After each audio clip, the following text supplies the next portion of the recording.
Sikondo Green Scheme is getting ready to harvest about 120 hectares of maize this week. The acting farm manager is estimating about 7 tons per hectare, but he believes it can be more. Nyidinwa says there was a large infestation of armyworms this year and the effects are damaging. It can go up till 15-20% damage from your yield. So you can have losses, and sometimes it can also affect the grading of your grains. He is now asking universities to carry out relevant research at local green schemes for possible solutions. We have usually students who come for internships, and then we always ask them what research are they going to do before they graduate, and it's usually irrelevant to what's happening in the industry. So this is also something that we need to take serious, that the academia is also responsible for solutions, because we are not a research station. We don't have time to allocate production with research.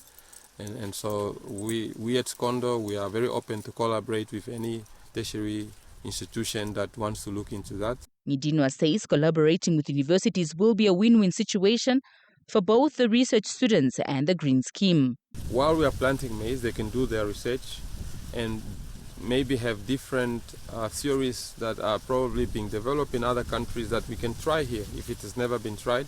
And that's a very good opportunity, because research costs money, so you need a center pivot, you need grains, you need fertilizer, so you need to grow the crop to be able to, do your trials. So why not collaborate with green schemes, which are government institutes that already have the infrastructures? And I think it is the most cost-effective way to do research. For now, acting farm manager says the maize has reached a mature stage and should be ready for plucking in the next couple of days. Depending on instructions from the line ministry, the maize will either be headed for the Katwitwi milling station, Namib Mills, Bokomo, or used for drought relief. Nyidinwa says the 120 hectares is an improvement from the last 2 years.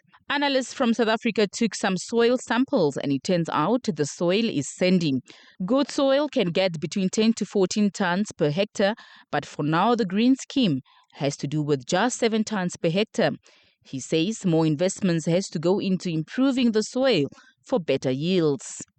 Building the soils using organic materials to improve the nutrients in the soils, and just managing also our water properly, because it also washes our soils, especially during the rainy season. So there's a lot of investment happening in the farm from the ministry, just to not only from the soil but also from assets such as tractors, and to bring the farms back to its standards.